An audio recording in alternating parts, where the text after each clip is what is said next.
Bonjour à tous, donc dans cette vidéo nous allons voir qu'est-ce qu'un portfolio et comment en créer un. C'est parti. Donc bien sûr on reste sur le thème du portfolio de la programmation, donc évidemment je vais vous présenter qu'est-ce qu'un portfolio, donc à quoi ça sert, pourquoi il faut en faire un pour votre travail et comment en créer un. Donc qu'est-ce qu'un portfolio? Alors en gros lorsque vous codez quelque chose et que vous le montrez, que vous le mettez sur GitHub, peu importe, c'est en fait une preuve que vous pouvez coder quelque chose avec un langage, ou que vous pouvez coder quelque chose tout court. Parce que vous sachiez ou non, il y a des gens qui mentent sur leur CV, ça existe, et malheureusement, pour faire le tri, les gens en général vont voir si vous avez des projets, si vous avez participé à des projets open source, etc., etc. Donc, en général, le portfolio se trouve sur votre site, parce qu'il est possible que vous ayez travaillé sur des projets qui sont en dehors de GitHub. Encore une fois, mettez tous vos projets sur GitHub, mais mettez-les aussi, pardon, sur votre site parce que, encore une fois, il est possible que ça soit en dehors des différents repos de GitHub et que ce soit quelque chose d'indépendant, par exemple.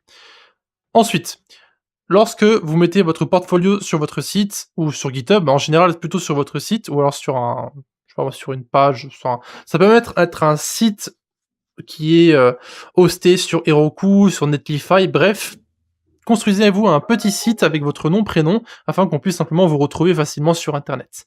Et donc ici, ça va en fait montrer vos centres d'intérêt, plus les projets que vous aimez faire. Par exemple, si vous aimez faire des jeux Tetris, ou si vous aimez faire des jeux vidéo en général dans le navigateur, voilà, ça peut montrer que vous aimez les jeux vidéo, mais que vous savez aussi comment ça fonctionne et comment les créer. Bref, vous m'avez compris, ça dépend de ce que vous voulez faire.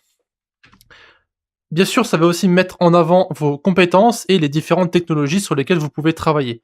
Si vous avez créé un bot Discord par exemple avec TypeScript et vous utilisez des librairies comme FFmpeg, etc., ça montre que vous savez manipuler certaines choses comme certaines API, etc., que vous savez comment vous documenter, que vous savez comment utiliser le TypeScript, que vous savez comment gérer différents fichiers audio, etc., etc. Encore une fois, ça revient à ce qu'on avait vu sur la série On construit un portfolio, et d'ailleurs c'est ce que je vais vous montrer maintenant. Donc maintenant qu'on a vu plus ou moins qu'est-ce qu'un portfolio et pourquoi il faut que vous en créez un, je vais vous montrer comment vous pouvez en créer un. Alors, il faut savoir que sur notre channel, nous avons une petite série qui est maintenant publique, c'est d'ailleurs pour ça que je vous la montre, qui va vous montrer donc en 10 épisodes, donc la série fait environ 2 heures, je dirais. Donc comment créer un site portfolio, donc très très très très simple avec WordPress, sans aucune compétence. Donc, même si vous êtes un développeur back-end, un designer, peu importe ce que vous êtes, vous pouvez le faire vous-même avec WordPress. Vous allez voir, c'est très simple. Donc vous prenez cette playlist, d'accord? Encore une fois, très simple, vous créez votre portfolio et donc vous pouvez mettre plusieurs choses dessus. Vous pouvez mettre vos portfolios, donc à savoir que j'ai construit ce portfolio avec un esprit de programmeur, donc avoir un programmeur à l'esprit. Donc j'ai mis un portfolio avec les différentes éducations, j'ai mis les différents projets avec les différentes technologies, etc., etc. Vous êtes complètement libre de récupérer ce portfolio et de l'utiliser pour vous. Voilà. Maintenant, en gros, lorsque vous avez maintenant votre portfolio, ou que vous n'avez pas encore décidé quelle technologie vous allez utiliser, donc si vous êtes au point mort et que vous ne savez pas ce que vous allez faire, il faut que vous choisissiez un langage dans lequel vous spécialisez. Lorsque vous avez trouvé votre langage et votre branche, donc imaginons que vous voulez faire du JavaScript, mais que vous voulez vous spécialiser sur le développement d'applications de bureau, par exemple. Donc vous utilisez Electron, d'accord? Vous allez construire plusieurs applications de bureau avec Electron et après vous allez peut-être passer à un autre langage pour utiliser d'autres applications de bureau, donc par exemple Ruby, etc., etc.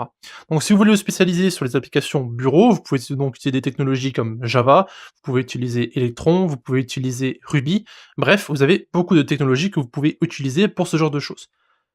Tout ce qu'il faut faire, c'est spécifier ces différentes technologies sur votre portfolio. Donc au fur et à mesure que vous les développez, donc si vous développez entre 4 et une vingtaine, peut-être pas une vingtaine, mais entre 4 et 10 applications, après au fur et à mesure, ce que vous allez faire, c'est mettre à jour ces projets en fonction de vos compétences. Donc si vous imaginons au début, vous construisez une application en Java et vous n'utilisez pas les classes, donc après bien sûr, c'est un peu problématique, mais imaginons, hein, que vous n'utilisiez pas les classes, donc imaginons encore que plus tard dans vos différents projets, vous appreniez justement à utiliser les classes et vous décidez de revenir en arrière pour remodifier tout votre code sur votre premier projet, par exemple. Donc voilà, on peut prendre l'exemple d'un bot. Lorsque vous créez un bot et vous mettez toutes vos commandes dans un seul fichier et que vous apprenez comment créer un handler, comment faire différentes choses, vous désirez ensuite revenir sur votre premier projet pour le modifier. Donc c'est une bonne initiative de modifier au fur et à mesure vos différents projets en fonction de ce que vous apprenez.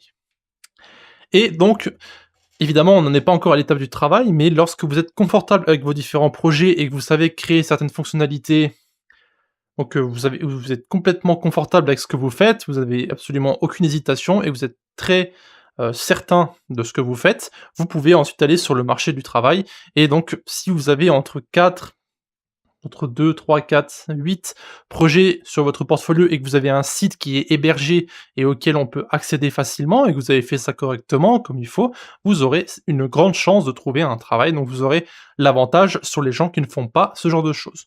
D'ailleurs, la plupart du temps, les étudiants qui sortent des universités n'ont pas ce background d'avoir un site, un portfolio, ils n'ont pas de site, ils n'ont pas participé à des ou contribué à des projets open source, ils n'ont pas de projets eux-mêmes en dehors de l'université.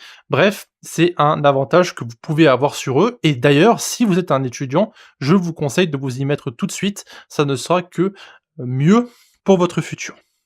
Voilà, donc ce sera tout pour le portfolio. Qu'est-ce qu'un portfolio et comment le construire? Encore une fois, n'hésitez pas à accéder à notre playlist sur comment on construit un portfolio. Encore une fois, c'est pas très professionnel, donc il y a encore beaucoup de choses qu'on pourrait modifier sur ce portfolio, mais ça vous donne une idée pardon, de comment vous y prendre.